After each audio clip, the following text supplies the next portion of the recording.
Kalau mau jadi orang cerdas, ikutin podcast ini ya. Halo teman-teman pendengar, senang sekali kita bisa ketemu lagi di podcast ini. Kali ini kita akan bahas sesuatu yang mungkin sering banget kita lihat tapi jarang kita pikirkan lebih dalam. Gambar di web. Bayangkan setiap kali Anda buka media sosial, toko online, atau sekedar baca berita, ada begitu banyak gambar yang tampil mulus di layar. Tapi, tahukah Anda, di balik itu ada proses teknologi yang cukup kompleks. Betul sekali. Banyak orang mengira gambar itu tinggal ditempel saja ke dalam website. Padahal perjalanan sebuah gambar sebelum sampai ke layar kita panjang sekali. Wah, menarik. Mungkin kita bisa mulai dari tahap awal ya. Misalnya kalau saya upload foto ke sebuah website, apa yang sebenarnya terjadi? Baik, jadi pertama kali ketika Anda mengunggah sebuah foto, gambar itu akan masuk ke server. Di situ biasanya ada sistem yang langsung melakukan proses kompresi dan optimasi. Tujuannya sederhana, ukuran file harus diperkecil tanpa mengorbankan kualitas visual terlalu banyak. Jadi semacam diet untuk gambar ya, biar nggak gendut tapi tetap cantik. Bisa dibilang begitu. Kalau fotonya tetap berukuran besar, maka butuh waktu lama untuk ditampilkan di web. Nah, untuk mengurangi beban itu, ada algoritma kompresi. Misalnya JPEG menggunakan teknik yang membuang detail yang tidak terlalu terlihat oleh mata manusia. Sementara format modern seperti WebP atau AVIF lebih pintar lagi, bisa menyimpan informasi gambar lebih efisien. Saya jadi kebayang seperti kalau kita merapikan koper. Barang yang penting tetap di bawah, tapi lipatannya dibuat lebih rapi supaya muat banyak. Tepat sekali. Setelah gambar dikompresi, sistem biasanya juga akan membuat beberapa versi dari gambar tersebut. Misalnya ada versi kecil untuk tampilan ponsel, versi menengah untuk tablet, dan versi besar untuk laptop atau monitor besar.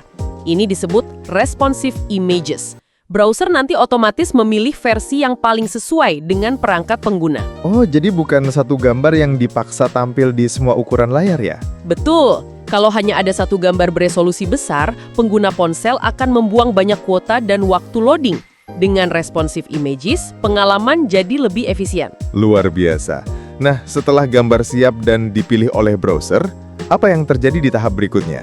Browser akan merender gambar itu di layar Anda.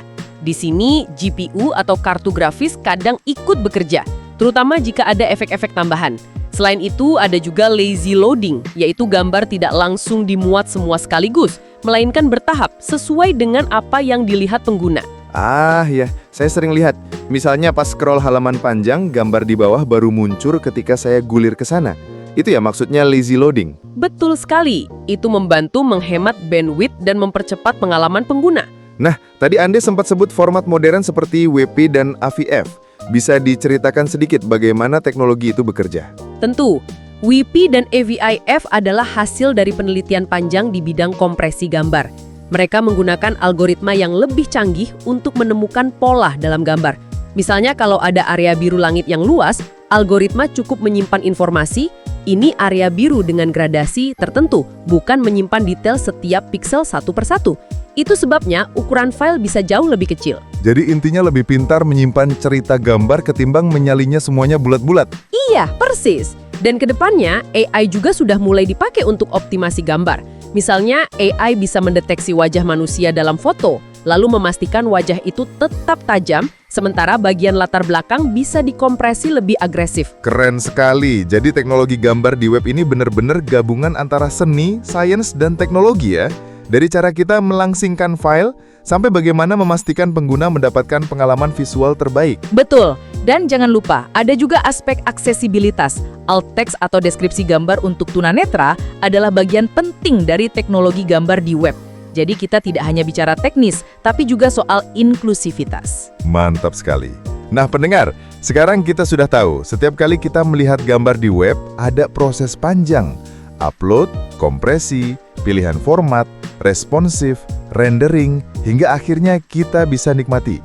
Dan itu semua berjalan dalam hitungan detik. Ya, itu keindahan teknologi. Rumit di balik layar tapi sederhana di depan mata pengguna. Terima kasih banyak Dr. Dilaira atas penjelasan yang luar biasa detail, namun tetap mudah dicerna. Saya yakin pendengar kita hari ini jadi lebih menghargai gambar yang mereka lihat di web. Sama-sama, senang banget bisa berbagi. Baiklah, itu dulu obrolan kita hari ini. Jangan lupa hargai teknologi di balik layar dan sampai jumpa di episode berikutnya.